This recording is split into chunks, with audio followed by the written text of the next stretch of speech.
देखिए, आपको सर्वप्रथम बताना चाहता हूँ, आज जो हॉस्पिटल में जो भर्ती है महिला, वो कोई आम नहीं, वो पूर्व विधायक और वर्तमान में जो झारखंड मुक्ति मोर्चा है, जिस बायलॉज के तहत चल रही है, जिस थॉट के साथ चलते हुए आज झारखंड में सत्ता प्राप्त की है, उस बायलॉज का तैयार करने वाले प्रथम पंक्ति में खड़ा रहने वाले छत्रपति शाही मुंडा जी की पत्नी और आदिवासी मूलवासी के आवाज को हमेशा बुलंद करने, जमीन से लेकर उसके अधिकार से लेकर शिक्षा से लेकर चाहे संस्कृति और सभ्यता की भाषा के लेकर उस भूमिका में आगे खड़ा रहने वाले प्रेम शाही मुंडा जी की मां। आज दुर्भाग्य है कि ऐसे आम खास व्यक्ति के साथ में, आंदोलनकारी के साथ में, उसकी मां के साथ में जब इस तरह की हरकत किया जा रहा है प्राइवेट हॉस्पिटल के द्वारा, तो आम व्यक्ति के साथ में क्या हो रहा होगा। हम तो मांग करते हैं जितने प्राइवेट हॉस्पिटल है सभी की संपत्ति की जांच होनी चाहिए, उसकी संपत्ति के साथ साथ में उसकी भूमि की जांच होनी चाहिए। उस हॉस्पिटल किस भूमि पर स्थापित है और उसकी कचरा कहाँ जाता है, उस कचरा से जानते हैं आसपास लोगों को अनेक तरह की बीमारियां होती है और उस इलाज करने जब हॉस्पिटल में आते हैं तो 10 रुपया की जगह पर 100 रुपया इलाज कर लिया जाता है। यानी कचरा हम चाहेंगे, बीमारी हमें होगी और पैसा हमें को जमा करना होगा।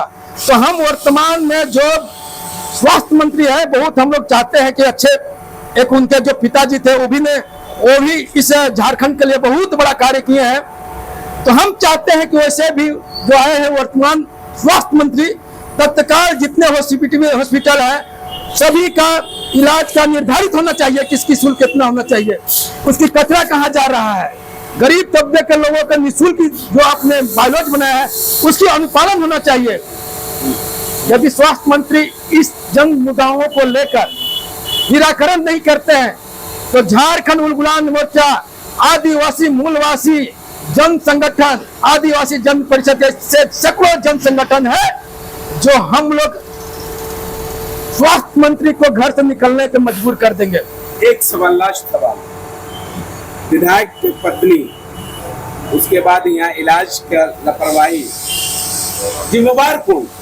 जिम्मेवार तो इसका सबसे बड़ी जिम्मेवारी ऐसा है, जिम्मेवार तो वर्तमान में जो हमारा जो मुखिया है स्वास्थ्य मंत्री, उन्होंने आदेश नहीं दिया। आज देखिएगा जितने भी सिविल सर्जन जो लोग होते हैं पैसे के बदौलत उनकी ट्रांसफर होती है।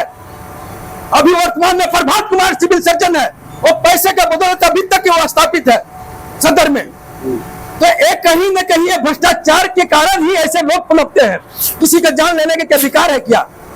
आपको जब हम हो सकता है कि ठीक है मेरे पास पैसा नहीं है, उस पेशेंट को आपने रेफर कर दो, मेरे यहाँ इलाज नहीं होगा, तुम तो हाथ गड़ा अपना दो कि हम इलाज नहीं करेंगे, लेकिन नहीं तुमको जितने इलाज के उसको पैसा दोगे तो तुम्हारा जान ले लेंगे। ये कहाँ के नियम है? इसको तुरंत गिरफ्तार होना चाहिए इस हॉस्पिटल के प्रबंधक को, और गिरफ्तारी में इसको दंडित करना चाहिए।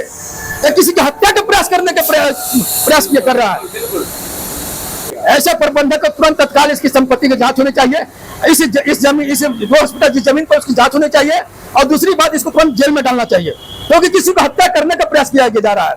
हत्यारा वो नहीं होता है जो बंदूक से लेकर चलता हो, हत्यारा वो भी होता है जो डॉक्टर के रूप में, हत्यारा के रूप में अंदर में घुसा हुआ रहता है।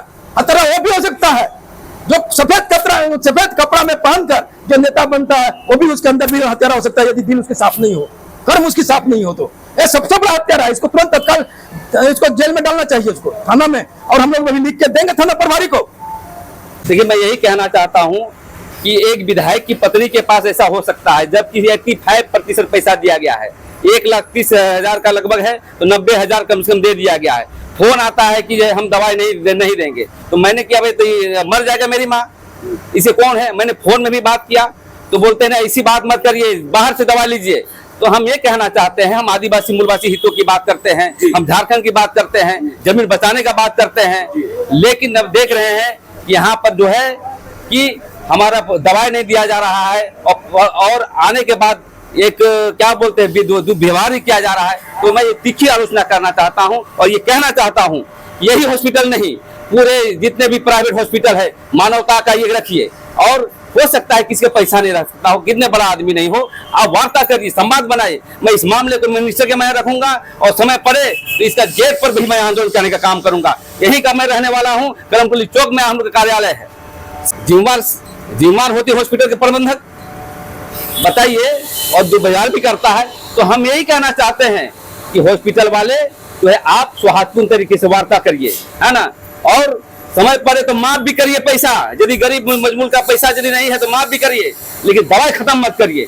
तो मैं ये कृपानंद साहिब से कहना चाहता हूँ, यहाँ के जो है मिनिस्टर है, अब जाति भेद में मूलवासी है, मुस्लिम है, आप जो है कि इस पर ध्यान दीजिए, अन्यथा इस आंदोलन को तेज करने का हम लोग काम करेंगे।